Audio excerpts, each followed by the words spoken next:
Welcome to episode 9 of Mic'd Up Exploring the Hidden Game. I'm really pleased to have Kenrick Liburd on tonight's show, the head coach of the Nottingham Wildcats, to talk through their game with the Sevenoaks Suns. How are you, Kenrick? Are you okay? Yeah, I'm doing good. I'm excited to be on. I'm excited to be doing it. Just something different in lockdown, and now that we're finally getting out of it, I think it's an exciting time to get people excited about basketball again. So it's good. Brilliant. No, thank you for coming on. Just a bit of background on Kenrick. So as I previously mentioned, he's the head coach of Nottingham Wildcats. He's also the head coach of Great Britain under 18 women. And he's also had 20 years coaching experience in the US and the UK. So quite a resume. So thank you for coming on. Before we begin, this was a fantastic game for me to watch back. I think what makes it fantastic is the story and the background behind it. So if you wouldn't mind, if you could just share a bit of background of what this game was all about, please. Yeah, I think it's definitely an interesting game. I think, obviously I've been at Nottingham for 2 years, and, since the league's been in existence, at least the WBBL, I think Nottingham have been one of the big players in that league, as have Sevenoaks Suns in the last 3 years, pretty much steamrolling the league and last season going unbeaten. And I think they were on a 34-game winning streak coming into this game. And at this point, I think we'd lost one game. We lost to Leicester on the road, and we'd won in all competitions. This is our 10th game, so we'd won 8 of the first 9 of the season. So it was kind of one of those situations where it was a pretty good game. I think a lot of people, they came in and they beat some good teams again already. A lot of people were looking forward to it because we beat some good teams at this point as well. So I hopefully that does it a little bit of justice. It's definitely 2 juggernauts in the women's game in this country. Yeah, I was just about to say that. It's a fantastic game. So yeah, let's get into it. What was your game plan heading into this? How were you? What was your scout against Sevenoaks? I mean, a couple of different things. I think we knew that they would really try and key in on Jazz and really try and play her physical. We knew they found it difficult to stop Chelsea. And we felt like we matched up pretty well from them. We felt like if we can keep them out of getting jump shots in rhythm, that's when they really cause you problems, when they can come down and take shots in rhythm.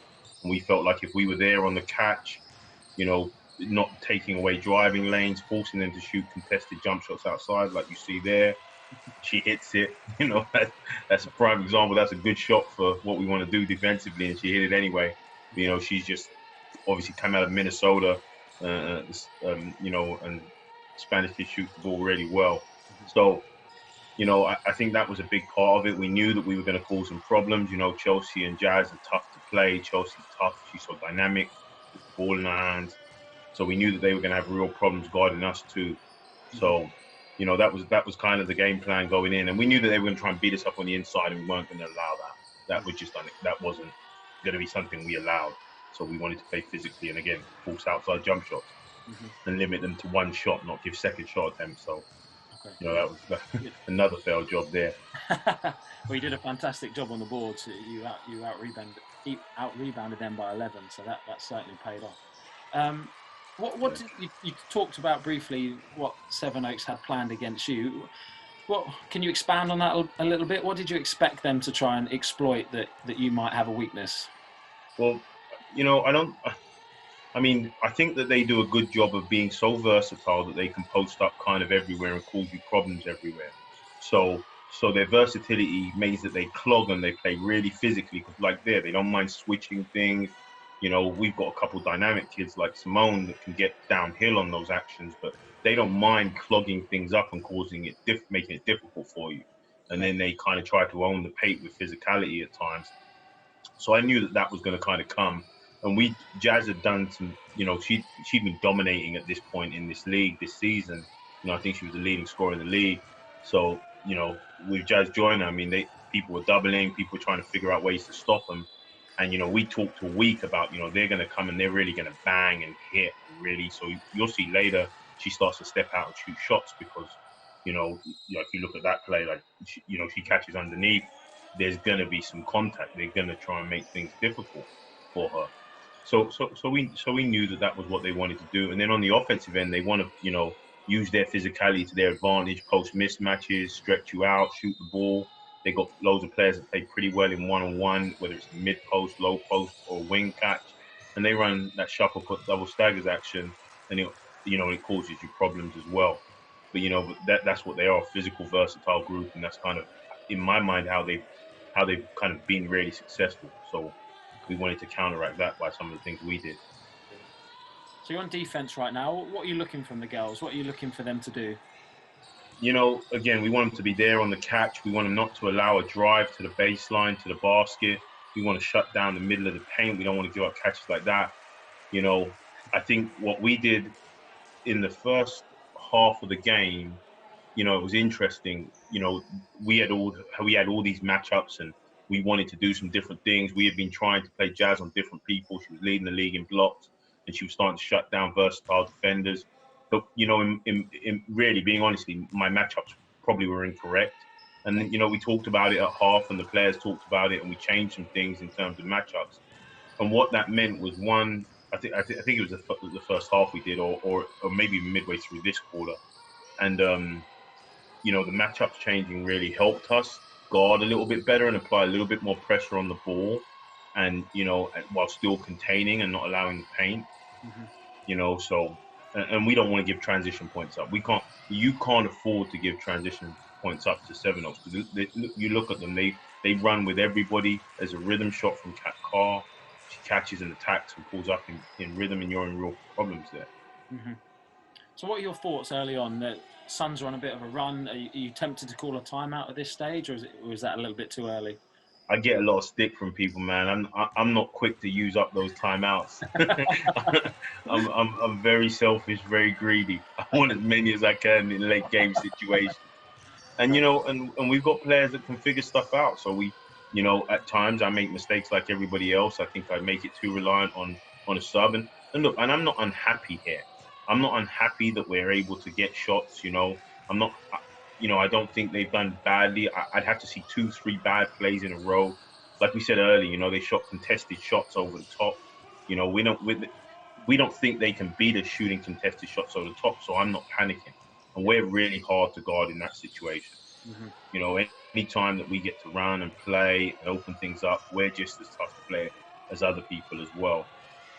So again, I'm not disappointed. It's really too early in the game to think about really anything causing us a real problem. And we felt like Simone is as good as many people when she's in the open floor. You kind of see what she kind of does to people when you let her pick her spots going downhill. Mm-hmm. So we felt good about it. We knew we can go on runs, and we've been talking a lot about our defense. If anything, I'm probably really frustrated now that we've given up another play in the first 5 minutes. Yeah. Defensively, we just have got it wrong again. Mm-hmm. Is that a good shot in your opinion? That shot right there? No, I don't think so. I think again, when different players have different situations. I mean, with Chelsea and Siobhan, they shoot it so well that I'm not too fussed about the kinds of shots they're taking most of the time, because I know that if they're in rhythm, they're going to make a lot more than they miss. They do it every day in practice, and I've seen that through my time coaching, that the only people that can judge good shots and bad shots are the people that are in training and the people that talk about them. Other people really they have no idea, because they don't see those kids hit those shots and those game winners late on. I think that's a great. So yeah, I haven't thought of it like that before. Who says that I knew that was a bad shot or not? That's just, I think that's a great point. You called your timeout there. Was it reluctant, or did you think, no, that was the right time? They're on a 12-4 run. What did you say to change things? I think I'm always reluctant early, but they were on a 12-4 run. I didn't want it to get out of hand, and then we have got a big hole to dig. And I wanted to make sure we cleaned up some of the messes. Defensively, we were giving up things a little too easy. We're giving up some transition points. We don't do that. We've given up some backdoor easy stuff at the rim. That's not what a pack line's designed to do. And then we didn't score, which widened the gap, which again puts you in a situation where you're like, okay, we need to take one to change the game. Yeah. And we took one, and you know, and then we came down and we looked at running something where we got Jazz a touch on the inside with lots of movement, because we can stretch you out, but playing inside out for us is better. Mm-hmm.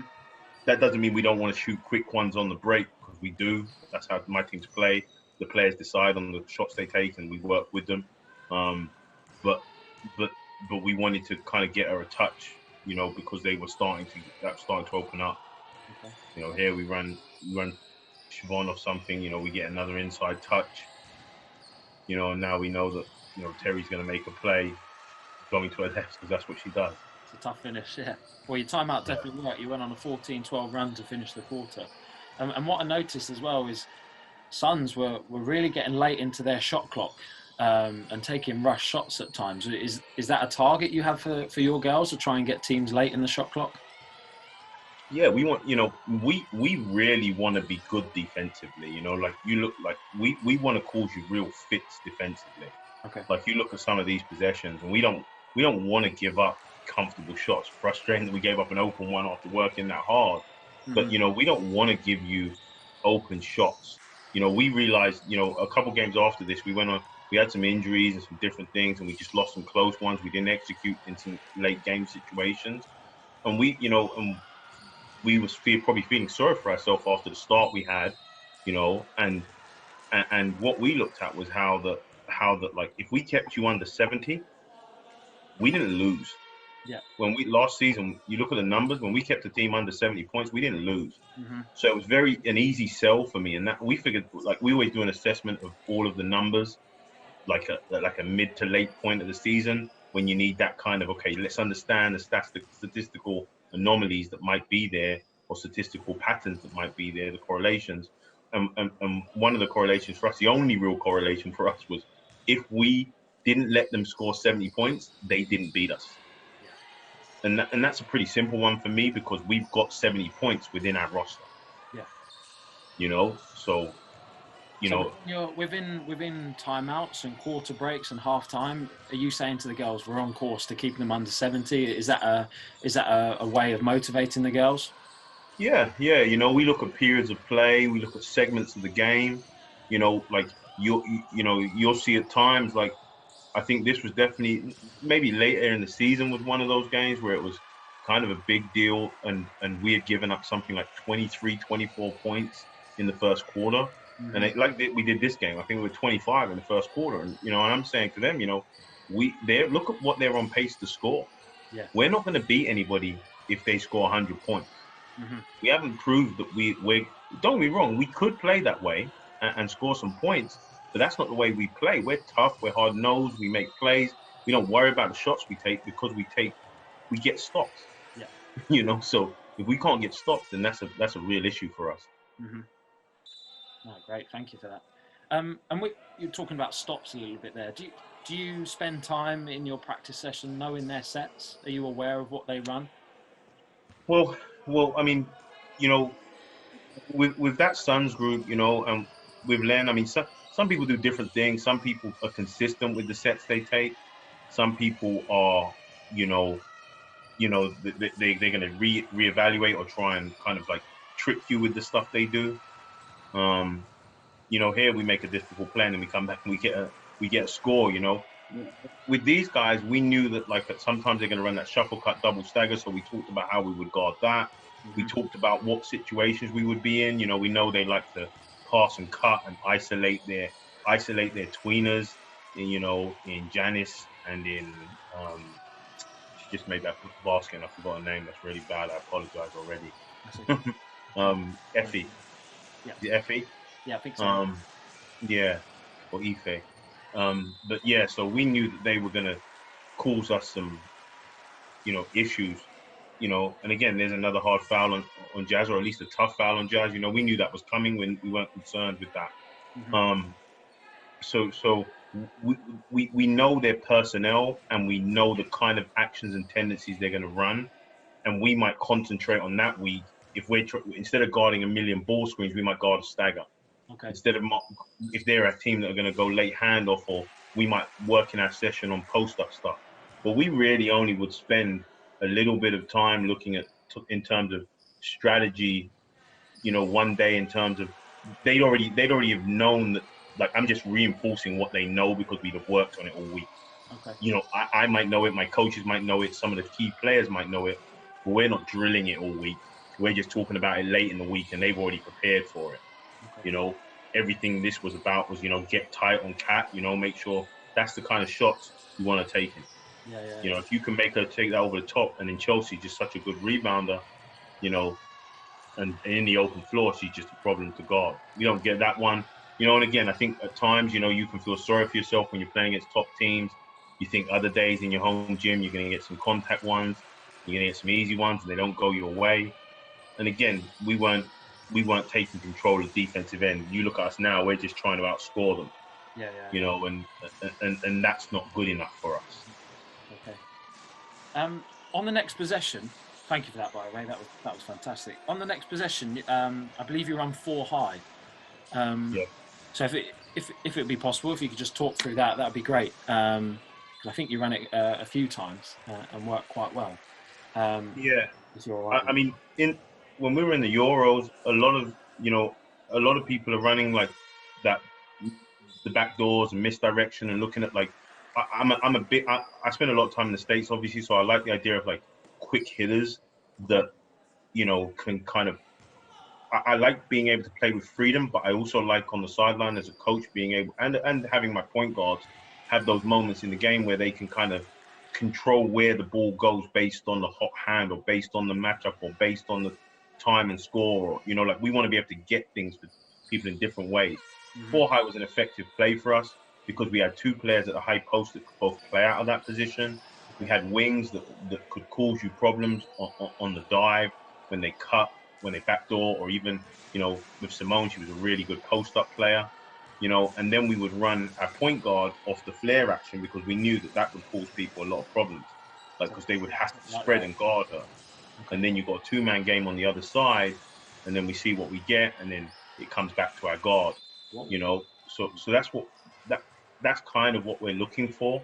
Okay. Maybe they went a little bit quick out of the gun to not explore all the options on the weak side. Looking at that flare and seeing if we can get the big slipping or popping. But and the other thing is, Sadie, who you're seeing go in the game, is, she's just gone back to finish her last year at D2, but she played GB20s, England young youth level, and she was at Barking Abbey and some of those really good teams that won the Academy League and also got to the final.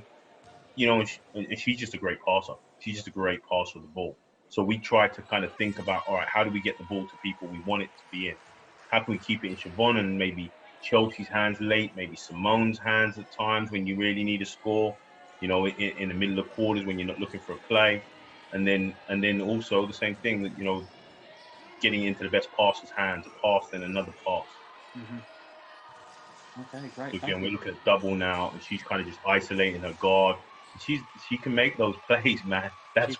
She's a brilliant player.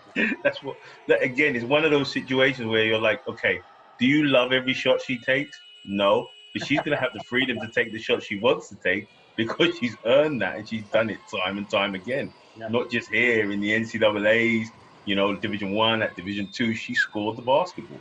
Yeah, so I'm not going to be the one that tells her she can't do that. Yeah. Brilliant. You finished the quarter 1 really strong, considering the start you had. Now, do you spend your end of quarter discussion talking about the run you had, or do you talk about the fact that you've conceded 24 points, you've only scored 18? How do you manage your end of quarter talk? Well, I mean, a lot of the conversation is kind of like, I guess it's about where you're at as a group at that point. So I think we felt pretty good about the way we closed the quarter.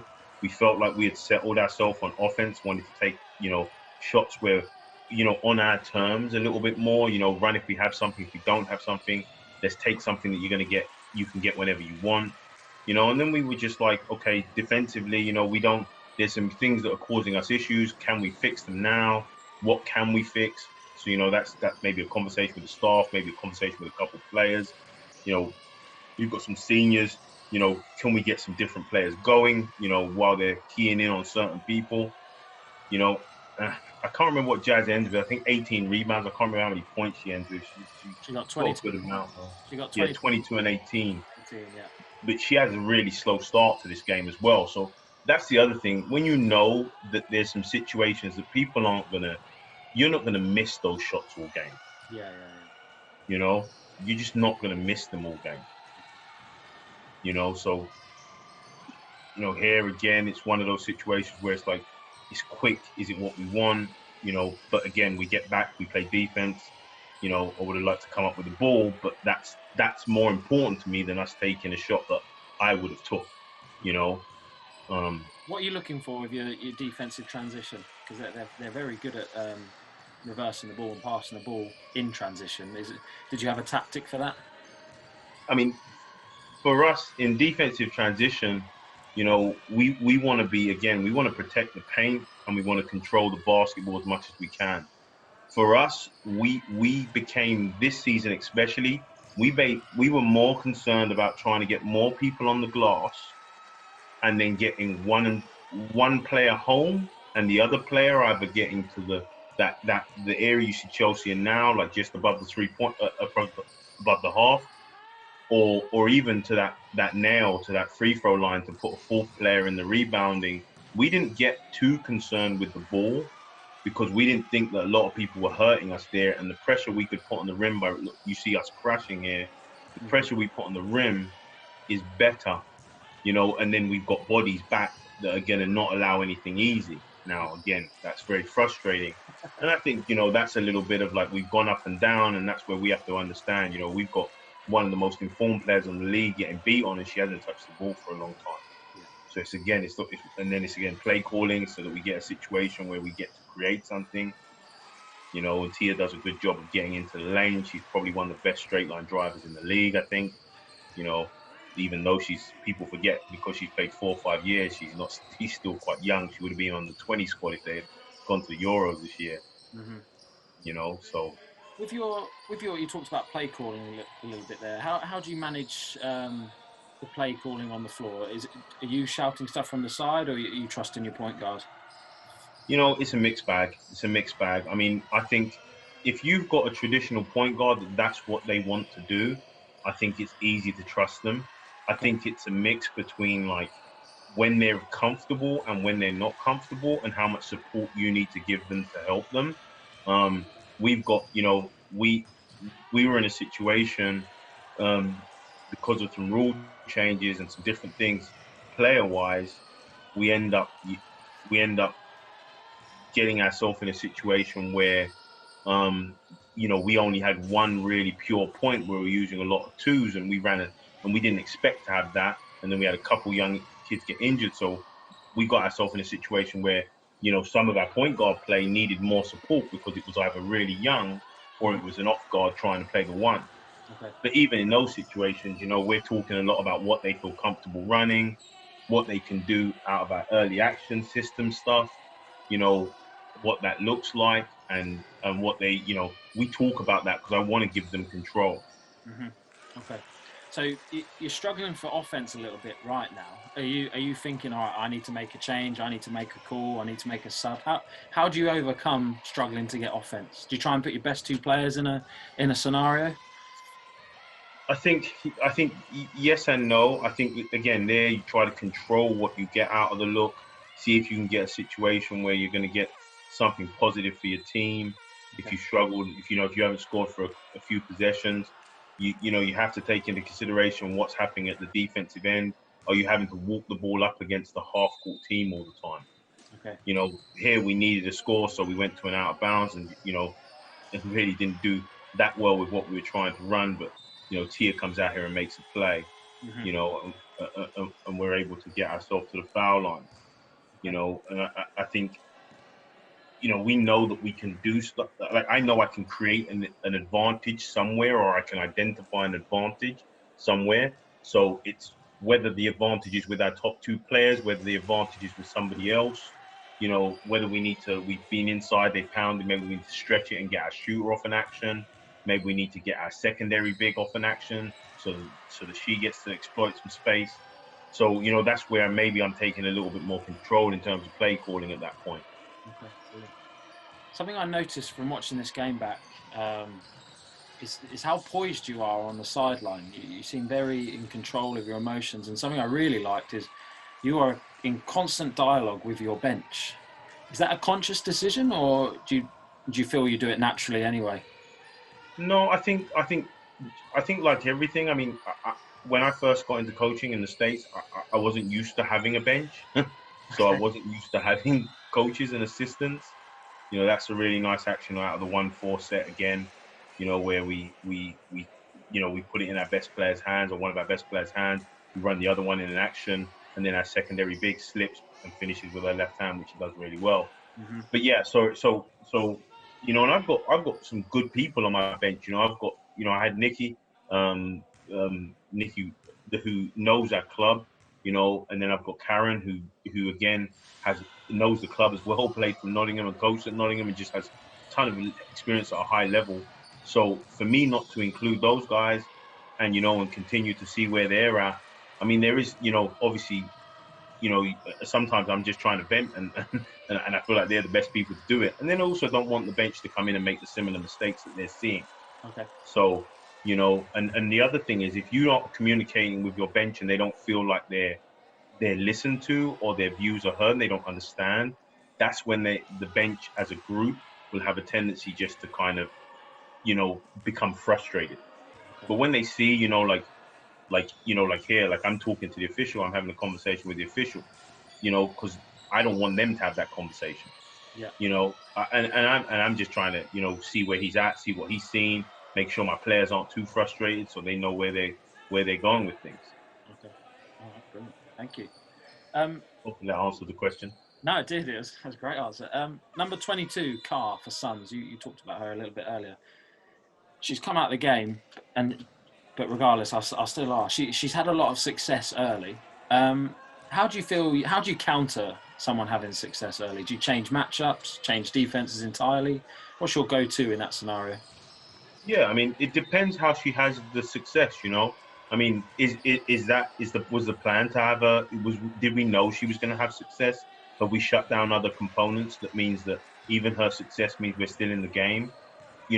That wasn't the case. We were unhappy with the success, but again, I think we got the matchups wrong, and it became too much about our matchups, and we got caught in transition a few times where she got good baskets there. So again, we want to control where the ball shot. We like that kind of matchup.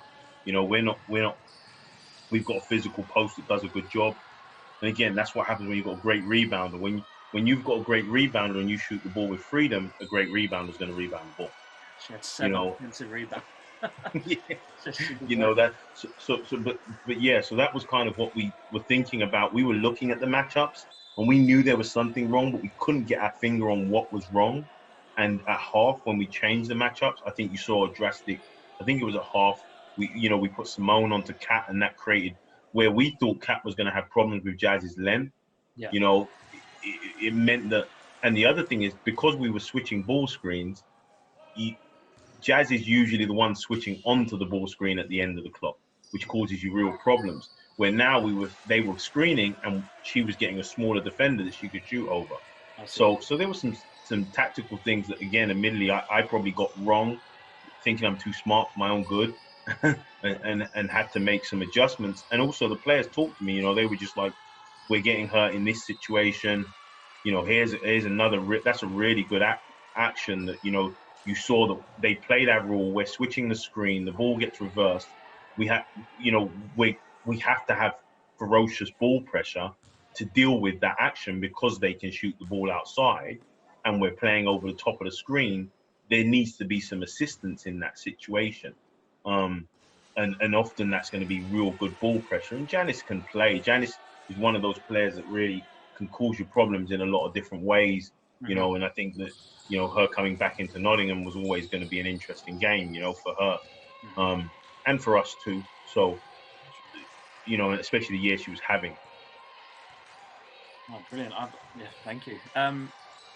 We talked a little bit about offensive boards there, and a couple of possessions ago, the offensive. I think she had 3 in a row, which was fantastic. Do you have a strategy with your offensive boards? Do you say, all right, one person's going, two persons going, or how do you have? how do you operate your offensive boards, basically?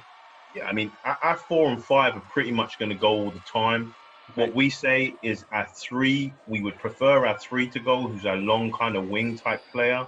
Okay. Um, we've got players that are really good at playing that home spot. Like Siobhan's really good at playing the home spot. Chelsea's pretty good at playing the ball spot. Tia's okay at both. So a lot of situations we'll want Siobhan to go home because she gets back and she talks. So what we're doing is our rule of thumb is we want 3 to the glass. But if you shoot the ball from the corner, so our point or our 2 shoot the ball from the corner, they count as the 3 even if they're not going after it. I see. So Okay. then the other one would have to go either nail or to that high 3-point line spot. You know, like here we're disappointing. We've got 3 guards coming back and 2. That's not what we want because now they get to attack us downhill and use the space. Okay. And that primarily comes from the fact that we could have sent a third, maybe a fourth person into those spaces, and they wouldn't have been able to come outlet quickly, even on a long rebound, because we would have been clogging that space, which would have given us time. If we don't secure that ball, the expectation is we don't. I think my own philosophy and my time coaching, I believe that you get limited success in my mind trying to get that steal off a rebounder, whether it's on the pass or the dribble. All you do is give up that pass to create a numbers down advantage or numbers up advantage for your opponent, and you create situations where the game is more space, which is what people want really as an offensive player if you can play.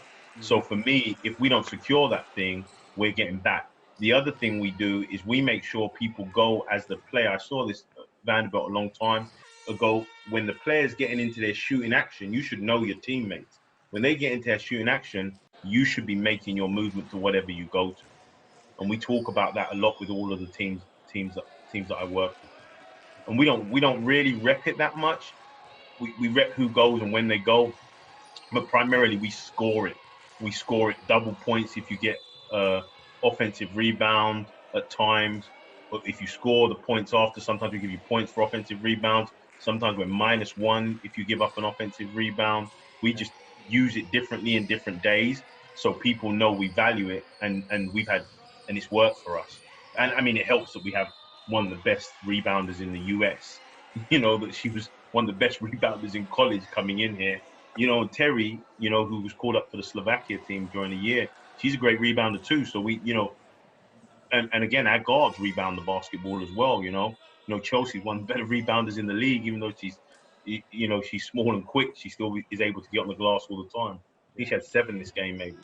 Yeah, that's correct. Yeah, she had 25 and 7. But yeah, the fact she had 22 points, 18 rebounds, you can't really say she had a bad. That was brilliant. That's fantastic. Coming to the end of quarter 2, your offense is consistent. So you scored 18 in the first, you scored 18 in the second. And defensively, they've scored 21. So they scored 24 in the first, 24 in the second. Will that dictate your halftime discussion? Will you praise offense and talk about defense? How do you think it could have improved your defense? Yeah, I mean, I think we made the adjustments. I think the big thing was matchups and ball pressure. So Okay. I think you're already seeing it because the matchups are a little bit better late on the clock. So here you go. There's the late switch. So she's not going to be able to cause problems over that. We like this matchup of Chelsea and Tiani. We don't mind Shania with her length, even though she's young. She's a really good defender. She's defended everybody well, and so we know that she's going to cause you problems. So with all of that in mind, we were surprised at that being a travel, but that's life. We'll move on. Yeah, we'll move on. Um, but um, but but yeah, so we have some pretty good versatile defenders. I think Shania Rose is definitely one of those. She's done really well at the academy level, and she started to really value coming in there and impacting the game, guarding good players. So she's coming in here and she's going to guard and she's going to play people, and we don't feel a way with making her do those things. You talked about So switching. You're switching defense. Are you ever yeah. looking to change your switching defense? So does it start off with switching to space, and then do you switch to contact depending on how well they're shooting? What's your No, philosophy of switching? we want to switch aggressively, and I tell you what, right? A couple players were nagging me about this during the season, saying, the year before we had 3 different calls. We would gap and go under. We like that. We would go under or over depending on the personnel. And then we were doing some really aggressive stuff. We were what we call blacking it, where we were doubling it all the time, so greening it or blacking it, and then we got to the point where we said, well, are we actually putting our players in a situation they're comfortable with? And a lot of what I listened to said that. So we decided to switch it, and I really enjoyed it. They really enjoyed it. We just had to make sure they were aggressive with it, and we ended up like it changed because it meant that we only needed one type of defense to guard most situations. Okay. So again, I think the change we make in this game is really the matchups. Yeah. Okay. The matchups. What does a change in aggression look like to you? More up close to them, off ball, a little bit more physical. How Yeah, do you see? I mean, we look at it. There's two things. Firstly, we say, if they call that screen, the defender's got to get on the hip and force them into that screen. Okay. That's a given. If they've called it, they're going to use it, which then allows our defender that's guarding the screener to know that they've got to aggressively switch the basketball. The slip we'll worry about later because we're going to pack everything else. Mm-hmm. So we're not, because we're playing a pack line anyway. So like you look here, we want to be tighter on her because even then she gives her room. And we're livid on that. You can see Karen on the bench is upset because we just talked about that. You can't let her come off it because we're scared to guard people. Then they don't do that. And you look, this is again what we said to Jazz all week. We worked on knowing, listen, don't worry about it. They're going to beat you up on the inside. Just step out and shoot the ball. You've been shooting the ball all year. And she came out and started knocking down threes. Yeah, but yeah, our halftime speech was about defense. That stagger we switched. We decided to switch the second stagger. Here again, late switch, and they get in a situation where they got to take a difficult shot. And she still makes it because they got some good players. But that's what we want from them. Okay. With your point guard, do you ever consider her not bringing the ball up the floor, meaning she'll get the ball later in the offense, or is it you trust her to be the floor general? No, I mean we would love for her to get the ball later in the offense, but when you come in that first year and lead the league in scoring, I think people kind of defaulted to her a lot, Okay. and we didn't. She ended up being our only real point guard, where the plan was that she would play with one of our young kids, DJ, who got hurt in the last GB camp. And then a rule change meant that like Mariam, who was one kid that had seen some minutes the year before, she didn't get on the court. So then we had some two guards that, Simone has more than the capability to run the one at this level, but it took her a while to feel comfortable doing it, coming into a new league and a new situation out of University of Georgia. And then also with Tia, with our system, it was a little bit different, where we were a little bit more quick hitter based and a little bit more player kind of that freedom based. And when she was at Oakland, in terms of like the way they run their offense and what they run, and there's a lot to think about. And so we had to figure out what she was comfortable running in these games. Yeah. And so you'll see a lot of the time Chelsea will have to come back and get it because no one else is really looking to get it. Yeah, Whereas we don't want that. We would love to see her do some different things. And I think you will see that this year. That's one of the adjustments, that her being out, because I think she got injured the next game right at the beginning. Okay. Her being out meant that some other players developed some confidence in ball handling. And also we're going to go to a system where we take a little bit more pressure off the guard. Because we know when we get her out up the floor, you think she's hard to guard with the ball in her hand. When you get her, when she's allowed to catch the ball and run off stuff, she's even more dangerous. Yeah, but again, we think we've got a team that kind of has that a little bit more versatility. We feel like we've got better this year, Okay. Oh, brilliant.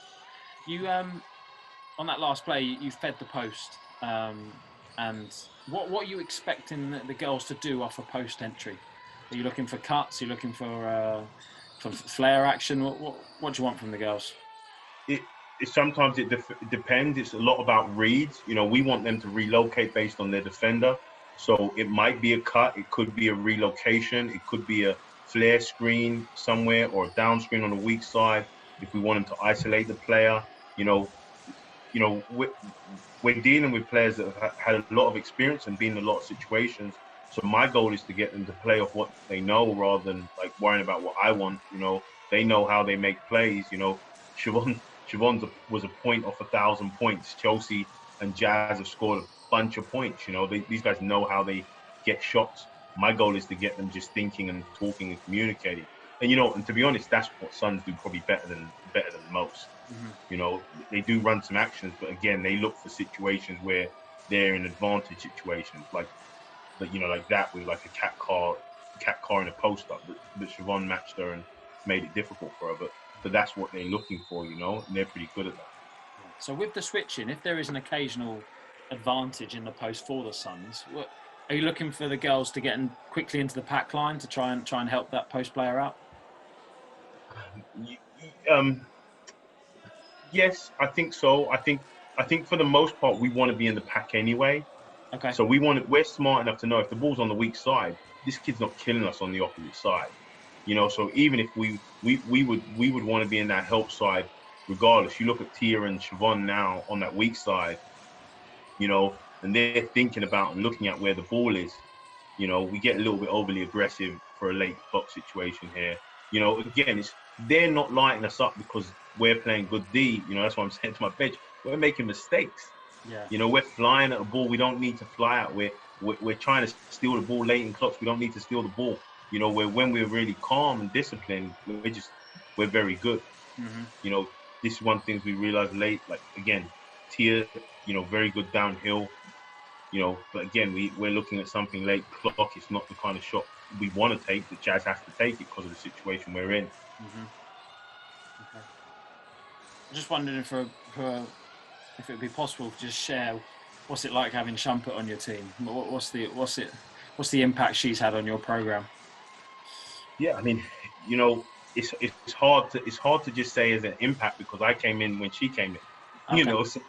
So that's kind of like that was a different look team. But when you have a dynamic guard that is really hard to play against with the ball in her hands, I think that's a really it's a fun way to play the game.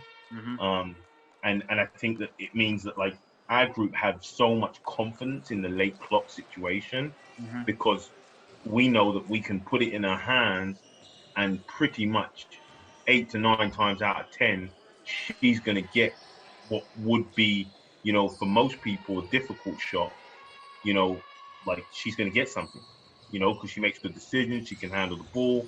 She's not overly selfish, so she finds people. At times, you're telling her like you need to take more of these, But I think that everybody has belief and confidence with her. I mean, the first year she was in here, she hit that game winner at Caledonia. She beat Durham at home in the late game again. Another one that was close. She hit one with a minute left on the clock. I think she beat somebody else like that. She does that. So but the crazy thing is, like I said before, what people don't realize when they sit at home and they watch people and they say, "Oh, she took a couple shots," and it's like, yeah, but we've seen her hit them. So in practice, when people are hanging off her and she's hitting them, how can you, I'm never going to tell a kid not to take a shot that they can make in practice. No, she's a terrific player. And you're right about floor general. I think she's a fantastic floor general. And then she does stuff like that. Yeah, like that's what she could do to you. Like she'll make big plays. So we're a lot of the time when you see like we're talking to each other all the time, we're just like, what do you think? What are your thoughts on this? What do you want to run? Free throws, a lot of times she'll talk to me. The guards will do that and different players will do that. And she's definitely one of those, that we talk a lot. And she does a really good job of controlling tempo. Yeah. She'll push the ball, run when she wants to. And again, because they know that they've got confidence she's going to shoot it, they go to the blocks, and they understand that, she's going to take some of those. I mean, again, everybody always talks about when they miss them. They never talk about when they make them. Yeah. Because I always remember at the first year she was there, she shot something like 48% in the first half of the year, 48 or 52, and everybody was like, "Oh, she shoots a lot." Yeah, because she makes a lot. She's shooting big man percentages. That's all right with me right now. Yeah. So yeah, I think she's a fun player to coach, great attitude, and she's a worker that wants to win, wants to score, wants to win, wants to put a team in situations that are great, and cares very much about, she scores the ball, but she cares very much about the team. Yeah, for sure. She's a very humble person in general. No, thank you for sharing. On that last possession, correct me if I'm wrong, but I do believe you're in a 2-3 zone. What was the if you are in it, what was the rationale behind switching to that? You know, I think that some teams that play with a ton of rhythm and a ton of freedom, at times when you change and mix and match what you do defensively with them, and this is our matchup, so we're trying to force it to a side and trying to do some things differently with it, and they've got to then figure those things out. Is it a zone? Is it a traditional zone? Is it a man? What does that look like? And again, the big goal is that we want to still get the same kind of situation. We want to apply pressure on the ball. We don't want to allow the ball to touch the paint, and we want to make sure they take contested shots. I think we talk about good stops, and a lot of people talk about kills and three stops in a row. For us, we talk a lot about good stops. We talk about no paint, no uncontested shot, no rebounds. If we can do that to you 3 times in a row, now we're talking about really putting ourselves in a situation to get an advantage at the other end. So that's pretty big for us. That's a really interesting one. I've never thought of it like that before. You might get a stop, but doesn't necessarily mean you played well on defense. So I think that's a great point about defining what good stops are. So no, that's brilliant. Thank you. So what are you looking for with the girls right now? What are the back guys required to do? What are the top guys required to do? I mean, so what we're looking is that first guard has to force the ball to one side, Okay. and then we don't mind this long on this side getting up on the ball, and then we force them back, and then we kind of like force that back in so that we don't have to play her out there too much. The ball got reversed a little bit too easy for us, and a lot of the times, we either have to have a really smart person at the back right or a really athletic person at the back right. If they're both, fantastic. And then depending on our personnel, like in this group, what you'll see at times will be, I don't know if we'll do it with this. Yeah, Jazz will rotate back into the middle at times. So she ends up in the middle protecting the rim. Okay. So we don't mind her coming out on the first rotation, Terry going corner and her rotating in. Okay. Because we know that will cause them real problems. Okay. And even here, we didn't score the ball very well in this quarter either. I think that was a 15-12 quarter. Yeah. But again, we held them to 12. And that was one of the things. Oh, sorry, we held them to 15. We were 12-15, and where they scored 24 and 21, to hold them to 15 was again a little bit of a win for us. And I think they make a play late in the clock again, or late in the half or the quarter again. And again, it's one of those situations where you're just like, we want to. This was big to us. We wanted to make sure that we can't let them score 70 points. So when you've given somebody 24 and 21 respectively, and now you've held them to 15, well, now you're starting to talk about, okay, we can stop these guys. Okay, great. And your energy on the sideline, it's really picked up. Do you try and pick it up when you think the girls need a bit of encouragement? Yeah, I think people see me and think that I'm quite calm, but I'm a very emotive guy. So I'm like, I'm trying to play every play, shoot every shot. You seem poised. Yeah. I mean, but then there's times where I think that I don't think they need energy. I think what they need is poise at that point. When you're in a negative run, you need poise. When everything's going well, you need to make sure people know. Just like everything, I always remember an interview with somebody talking about playing for Sam Allardyce. And at the time, I remember them talking about him at Bolton, and they said, they said that he did a great job of telling you what not to do when you did something wrong, but was equally as good as telling you that you did something well. Okay. And I think that at times we're so busy correcting, we're forgetting to reward and praise. So that when you say those positive things to people, they want to keep doing that. Yeah. And I want to model the behavior I want other people to model. So I want to be clapping because someone's taking a good shot, whether it goes in or not. I want to be clapping when they make a good defensive play, whether whether it's a foul or the player's made a shot over the top, because again, I want that to be the case. So you just try and be yourself. You're just natural on the sidelines. Yeah, I think so. I try to be. I think if you're not, then I don't like. For me, the best games I've ever coached is when I put my situation. I think probably this is going to be a timeout here. It's got to be end of the quarter. End of the quarter. So yeah, so I'm sure I was again. That was another 2 points for them at the end of the quarter to get them to that 15, or maybe not. Maybe just upset me. I think. The shot clock ran out just in time. So yeah, good thing. But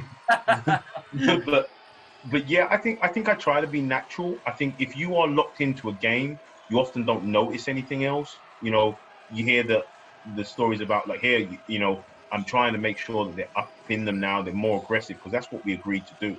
We talked about what we needed. Now you're seeing more ball pressure. There's an aggressive switch. We're here on the catch, causing life. It's difficult for them. And now look, running. This is what we are good at. When we are at our best, and then we have multiple players that can just get down the floor and make plays. So for us, that's one of the things I want to make sure that I bring energy at the right moments. I want to make sure that, when I was coaching in the States, another coach turned around and he said to me one day, he said, listen, look at your team. Do you feel like they're playing erratic? And I said, yeah. And he said, well, what do you feel like you're coaching like? And it was very clear that I was unhinged and they were unhinged. Everything was massive, and it was massive to me. It was massive to them. So I think what we try to do is kind of continue to give them confidence in what they do, because they know, if I'm screaming there and saying, why'd you shoot that? Why'd you shoot that? Maybe that gives, Simone the license late in the game not to go and get that rebound. Yeah. Because they're all talking about her shot selection. Mm-hmm. Whereas, where she shoots it, Simone's like, well, I'm going to rebound. And when other people shoot it, Chelsea's like, I'm going to rebound, or Siobhan's like, I'm going to rebound. But if you feed the narrative, what are you going to get from it? Yeah. Okay, that's great. The importance of feeding the narrative. I like that. That's nice. Come on then. Tell me what changed. What happened tell you, in this fourth quarter? You kept them to 8 points. This matchup was massive. Simone applying pressure. Look at where they're running their offense now. We look, ball pressure. Look at the ball pressure. That pack line is a different animal when you're willing to apply ball pressure. We started to value the ball a little bit more, but really, it was more so about, our defensive mindset just changed. Again, late clock, get that to her. She's going to make a good decision. Gets it to Jazz on the inside. Now, again, we're sitting there saying, okay, we need another stopman. And you look at those guys, and now they're looking at what they're doing. Like they're they now get their timeout, but that's again. And we're like, let's go. What do we need to do? I don't know if we changed or if we stayed with the same defense. I can't remember, but the game was very simple. We need stops. We need stops. We need to apply more pressure on the ball when Carl catches it. Whether you think you can handle her or not, you need to apply pressure. With active hands, because again, same thing. You pressure the ball, people have to make quicker decisions. Mm-hmm. So with it was their timeout. The energy from yourself, from the girls, from the bench is phenomenal. Do you reiterate how great that is? Because it definitely helped, in my opinion, to get this win. I mean, yeah. I think in those timeouts, in those late games, we did talk about that. We talked about like the positive energy in general, like that we're in the right place, we're doing the right things, keep your heads in it. I don't think if you need much motivation to beat someone at home when they've dominated the league for that long, for that many games in a row, and we had lost to Leicester 2 games ago, and we weren't great in Essex. We were just coming back, getting everybody back. I think this was probably one of the first time when we had all of our seniors back in playing on the same court in a good while on this run. So we were so focused. It just was, we were almost too anxious in the first half. And again, like I said, probably me, game plan didn't work well. Again, good shot, good ball movement. We're working hard. We're getting a lot of the extra possessions. And now look at the difference in energy. Look, they're now having to play against a 5-on-5 half-court team again. Mm-hmm. And so, do you think about how many possessions? I think in the second half they got 1 transition basket in the whole second half of the game because we just didn't allow it. And then again, we dictated the kind of shots, contested shot again. Ball hasn't touched the paint. Same kind of conversation. No paint, no rebounds, no open shots. And you know, when we play like that, I think we're really hard to play against because we're going to score. You can't keep Siobhan, Chelsea, Jazz. We're going to score the basketball. Yeah. Do you think Shumpert at times can be a bit selfish? If so, how do you deal with that? Is that a challenge you've ever come across? Because that shot right there, I felt was a little bit like, is that the best shot considering the scenario you're in? Yeah, I think a lot of the time what I look at is like, so again, in this game we played Chelsea 40 minutes. Yeah.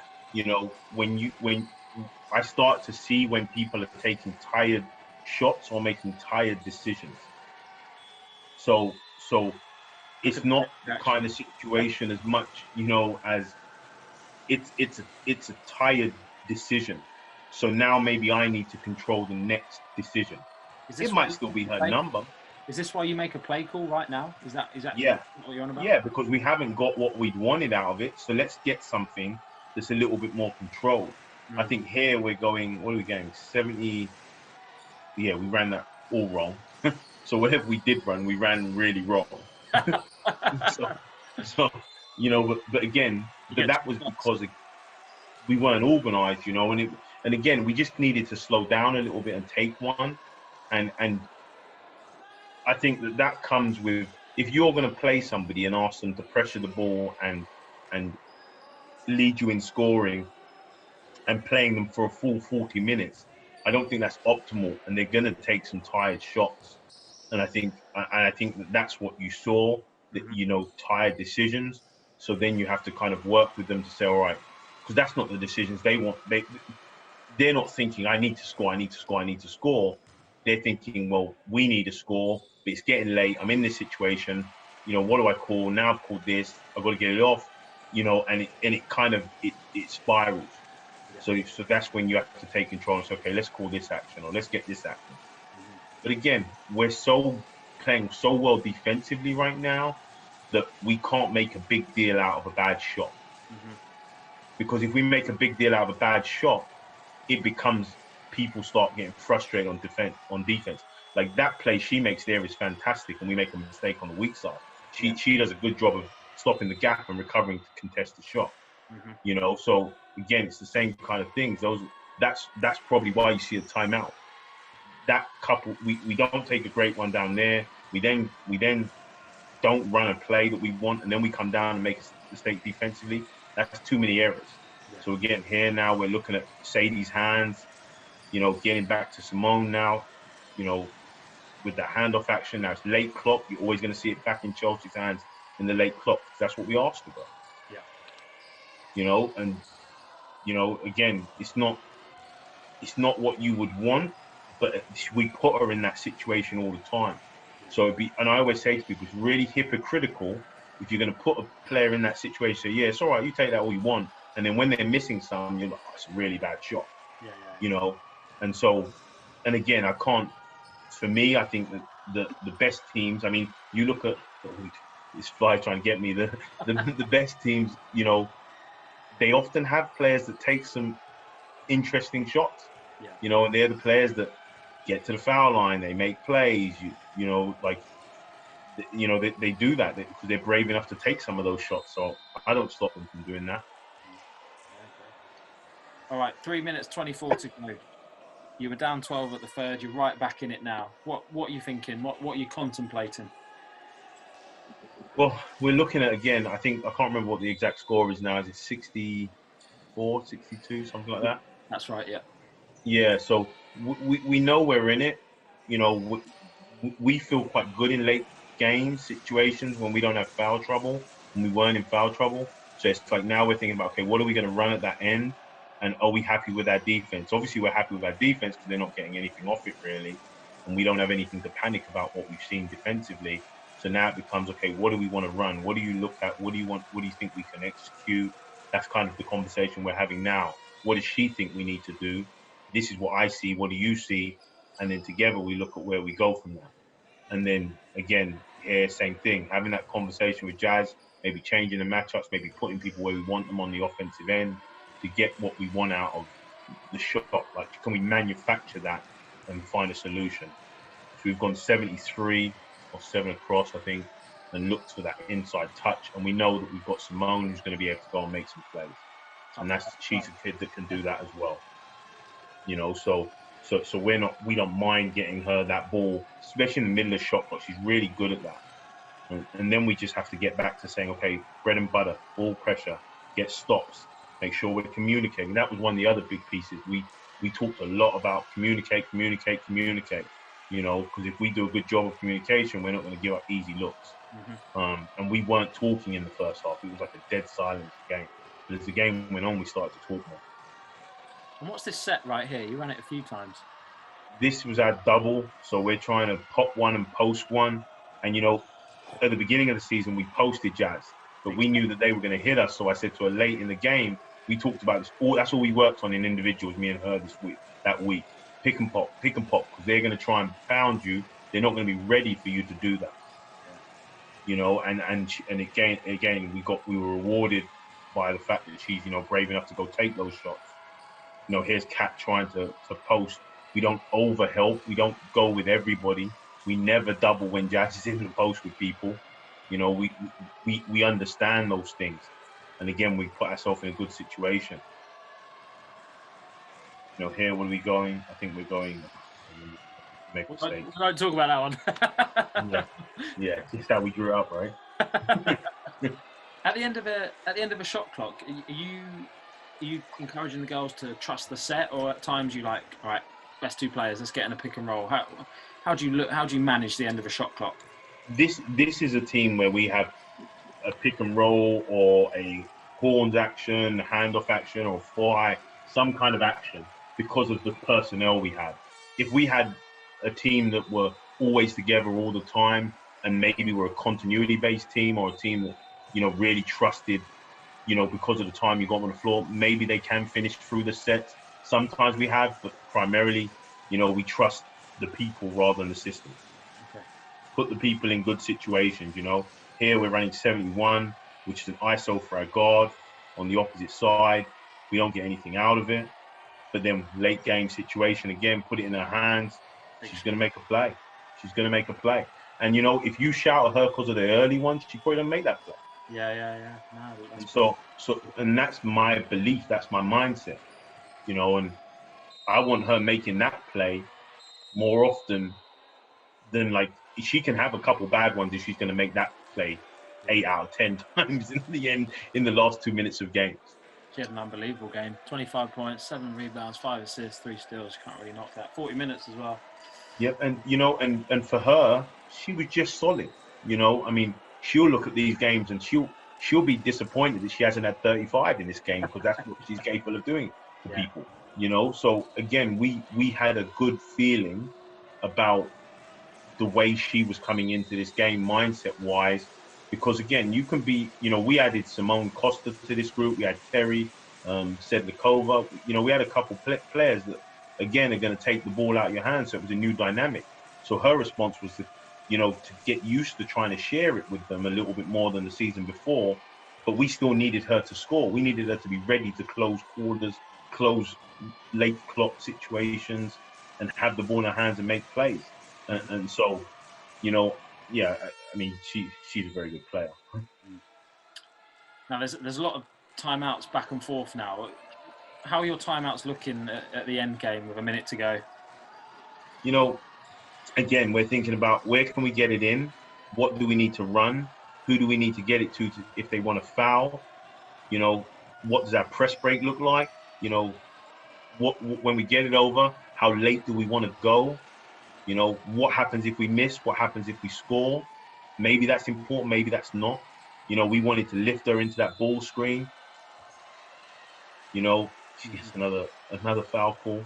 Were you expecting the press then? Were you expecting that to come? Yeah, we expected the press. So we ran what we would use as a one-up press breaker, but then you have Chelsea. So, like, usually we have a press breaker, but at times when it's really important, she becomes a press breaker. But we can't have it like that all the time, because then you're in trouble when she's not playing, or you're wearing her down when a team like a Leicester come in and they press for 40 minutes and just play her overly physical. You need to be able to control the game in different ways. But but in situations like this, we want it in her hands. We want it in Siobhan's hands. We want it in Jazz's hands, because we know they're going to make those plays and they're going to take responsibility in those moments. How's your defense looking right now? That was a tough screen right there. Yeah, it was. But, we managed it. We knew that was coming. We knew they were going to do that flare action. Karen was very big on that. And again, look at that. That's a tough shot. That's a late game situation. We've got Jazz on card. That's our original want, our desire of our matchup. And then we go from there. And now I've got this timeout, and it was a choice. Do I move it? Do I not move it? And Karen was like, yeah, go on, move it. And I said, okay, let's have a look at it. We've got enough. Let's move it and then use the time. Why did you move it? Well, because I think that, turning over here with the way that we had kept them to 8 points was kind of like, why not? If we're going to turn it over, let's turn it over in the front court at this point. Why risk turning it over in the back court? Sometimes if maybe we had a bigger lead, I might want to just use that time to get it over the half, with a little bit more time. But in that late game situation, it was like we knew they were going to foul, so we knew they were going to be really aggressive. So let's run something and see if we can get something good out of that situation in the front court. We might be into your best free throw shooter's hands. Is that your intention? Yeah. So I think in these situations we ran Chelsea to the ball. Yeah, we ran Chelsea to the ball, looking to get it in her hands. Early ball screen. We always want to put our best shooter away from the ball, so we've got Siobhan on the other side, because that means you can't help. So we have Chelsea coming towards our best shooter, and then we ask that defender to really choose. Do you help off Siobhan, or do you stay with Siobhan? Most people won't leave her because they know she's going to hit the shot. And then because Jazz is so difficult to play, there's two people worried about her, and you've got Chelsea. So we know if we can get it to her, that's probably going to be the case. And I think at this point, Simone was very, very good going downhill. And Shady had a really good game, playing really physical in that 4 spot for us this game. You consider fouling so they're not shooting threes? You know what? I considered it, but I guess I spent so much time in the US. And again, when you hold someone to 8 points in a quarter, you're not trying to foul late on in the game. Yeah. But that's just, I need to be more strategic with that fouling stuff, but I don't do as much of it as maybe I should. Okay. Brilliant. That's my honest answer. No, that's what it's all about. I love the honesty. Thank you. So Sevenoaks won the league. That was their only loss of the year. You've got to look back with a smile on your face watching that. What a result. Yeah, I mean, I think what was big about it, people had beat them in the cup. I think, we had a lot of people that were just like, wow, they got beat in the league. That's a good thing. Now some other people, could win some games in the leagues, in different situations. I think from our perspective was, and we knew this last year. Last year we went on the road with them, and I think they took the lead at half time, and we were really down in personnel. And Chelsea got hurt in that game, and it was the last game of the season, and we felt like we could have broke the streak then and not given them that unbeaten season. So there was a lot of we didn't want them to have an unbeaten season, and we knew that if you want a title right now, you have to go through the Sevenoaks Suns, and we hadn't done that in a few years. So that was important to us as well. And again, obviously they won the regular season, but we felt like even though we had, the last couple of games we lost, we were starting brand new players, academy kids that hadn't played since December. First training session was December, and we had kids starting that were in that situation. We had 4 6-footers out, and we had Chelsea, recovering from surgery. All of these people would have been ready for playoffs. I don't think anybody would have wanted to play us. I wouldn't have wanted to play us. See that defense at the end. You lost all the quarters, but won the fourth massively.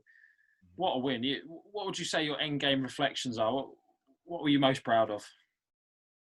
I think the big thing we had talked about a lot of the time was like mentally staying in the game and never losing sight of, like, never getting too up, never getting too down. but like always being present and knowing that at any point we wanted to, if we did the right things defensively, and granted, Tiani got hurt in that game, and obviously Tiani's going to make a difference to any team. But we knew defensively, if we wanted to, we could get stops. We had proved that before. We had proved that playing against them. So for me, the biggest positive was, as a group, staff and coaches, we had a plan. We adjusted the plan. We made some decisions together. And again, you know, we have our core values are very simple. You know, effort, concentration, communication, and a family first mentality. And I think when you go through that process all within one game, and the players say, look, this is how we think we should play it, and we're as a staff, you know, talking and jockeying on what we decide, and then we go in a different direction, and the direction we go in then leads to us having that kind of success. That was a very, very powerful moment for our group. Sure. You know, we felt like at that point, then we were going to kick on and really do well that season. You know, it happened to be that Chelsea got injured the first play of the next game in the quarterfinal. I think it was against Sheffield. Was it quarterfinal? Yeah, I think that was a quarterfinal of the cup against Sheffield. Quarter or semi, maybe. Maybe the semis. And that was a blow, you know. Like, so we felt really good about just that. Being able to go through that process as a team meant, you know, that was a big thing for us. No, what a great way to finish the discussion of this game. It was a great game. I love the stuff you've provided people who'll be watching this. The bit about what are good stops, defining good stops. I really like that. Your honesty about you need to improve the end game strategy. I think a lot of people will take away stuff from this. And a development area of mine was to understand the women's side of the game more, and this has certainly helped. So thank you very much for taking the time to speak to us. I really appreciate it. Yeah, definitely. I mean, I think that the WBBL is becoming quickly a very good product. I think that also there's a lot of good players in general in the UK that we're not thinking about, or we don't always talk about. But there's a lot of very good young female players coming through our system. Obviously, I've been, you know, blessed to have the opportunity to work with national teams. But we have players. We have a lot of players, and I think that we're at times our own worst critic.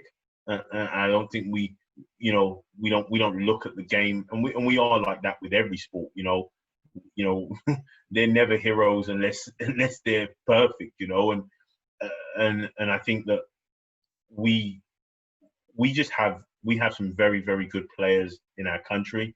And definitely on the women's side, and I'm sure the men will say the same. And, you know, other people see it, and we just have to continue to put them in positive situations where they can excel. And as we're doing that, we're seeing people have success. Yeah, for sure. Some of the signings that have happened across the league are only going to help the game. So yeah, I think you're absolutely spot on. Thank you very much, Kenrick. You've been great, and like I said, and I'll say it again, how I think people will learn a lot from this. It's been very beneficial. So thank you very much. Thank you, Mike, for having me, man. I'm excited, very grateful. No problem at all. Thank you. Thanks.